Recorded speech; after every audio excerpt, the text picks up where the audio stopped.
Hello, I'm Geoff A Wilson, author of fantasy books, psychological novels, short stories and dystopian thrillers. Welcome to my YouTube channel. In 2019 I retired from my job as a professor in geography at the University of Plymouth in the UK and have become a full-time writer ever since. Behind me you can see the books I've written so far, which can all be purchased on Amazon. In this video I will talk about my novel Depravity, a story about the darkness of the human soul, which can also be purchased through Amazon. I will not only talk about the storyline and some of the content, but also about what motivated me to write this book, what the story is about, and which other authors influenced me. I will also mention what I found most difficult and enjoyed most when writing this book. I hope that this video will not only be interesting to existing and potential readers, but also to other authors keen to hear about the writing and publishing experience of writers like myself. You may also be interested to watch other short videos on this channel where I talk about my book writing strategy and about other books I have written. So, what motivated me to write this book? Depravity is my second novel and was published in 2019 by Amazon KDP Publishing. It is a book I always wanted to write and builds on ideas I've had at the back of my mind for decades, especially ideas about psychology and problematic human relationships and interactions. So what is the story about? The book is about a psychotherapist called Geoff A Wilson. George struggles to help his patients and increasingly realizes that he is himself embroiled in complex psychological problems as he attempts to interpret and deal with himself, his patients, and the world around him. The book is targeted at an adult audience and could be a tough read for some, especially as it is often said that three topics should stay off limits in literature: politics, religion, and sex. But this book tries to show that there are times for hard storytelling about touchy topics, and that too often the overcautious language used to talk about sexual misdeeds, religious biases, and political prejudices in particular risks backfiring even when intentions are good. This book openly and unashamedly addresses sexual misdeeds and misconduct, as well as thoughts about religion and politics, without hiding between an over-moralistic facade of artificial restraint. The result is therefore a politically incorrect story that cynically and polemically broaches complicated and challenging topics that may offend some readers. These topics include sexism, religion, political bigotry, friendship, marriage and divorce, nihilism, Brexit, alcoholism, gambling and drug addiction, poverty, philosophy, thuggishness, misguided masculinity, complex gender issues, dysfunctional relationships, you name it. It is a novel of intolerance and compassion, resilience and vulnerability, love and loss, with at its center a flawed, but at times sympathetic character whose life is rocked by actions and emotions often beyond his control. The book panders to humans' raw instincts and the fact that our brains get off on many of the things we are actually ashamed of. It is about power and relationships and hovers uncomfortably at the intersection between violence, desire, and madness. As a result, in the introduction to the book, I warn readers to be aware that there is no safety net in this story and that you should proceed at your own peril. Which authors or movies influenced me when writing this book? This book falls into the category of psychological novel or psychological thriller, so many other authors or movies have influenced me in writing this book. The way philosophical aspects have been touched on in this book and interwoven with the storyline have undoubtedly been influenced by Robert Pirsig's fabulous book Zen and the Art of Motorcycle Maintenance, which masterly intertwines philosophical thoughts with the most mundane acts of everyday life. A book I very strongly recommend to everybody.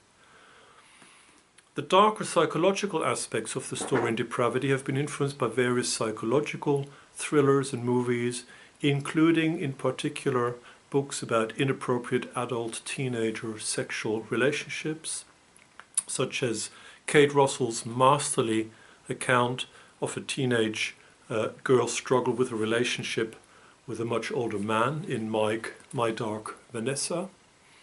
Quite a recent book, again a very strong story. Or Lucinda Berry's sad story, Saving Noah, about a boy's struggle with his paedophilic tendencies. And of course, I'm sure you will have guessed that already, Vladimir Nabokov's sublime book Lolita, about the inappropriate relationship of an older man with a young girl. As for movies, I'm sure that dark psychological thrillers with interesting twists and turns, such as Hide and Seek, in which Robert De Niro plays a highly disturbed father, or a more recent movie, Repression, which involves a psychologically disturbing story involving a 10-year-old boy, were also in the back of my mind when I wrote Depravity. I think that exploring the depths of psychological problems, the darkness of the human soul, as I call it in the subtitle of the book, is one of the most interesting but also most challenging topics an author can broach. So what did I find most difficult when writing this book? As outlined earlier, Depravity touches on many taboo subjects such as inappropriate adult teenager sexual relationships, racism and bigotry.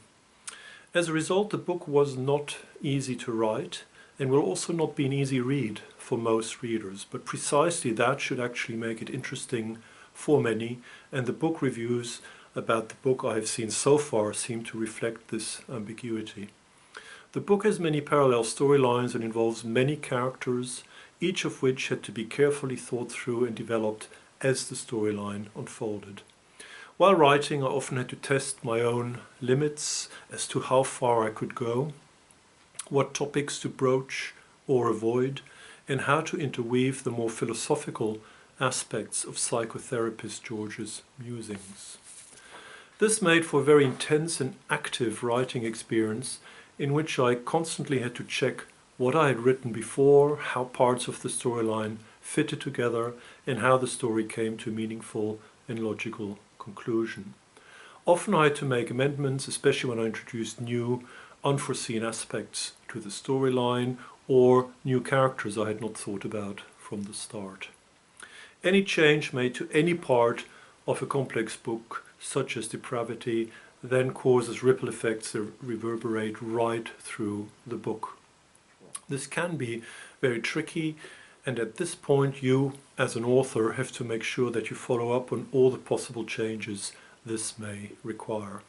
This is particularly difficult when you have to go back to parts of the book you wrote months ago and where you may have forgotten at least partly what you had already written. Related to this is also the difficulty of avoiding repetition and making sure that characters or occurrences described in earlier parts of the book match up with what you say about them later on. As a result, although the storyline is usually linear, book writing is not.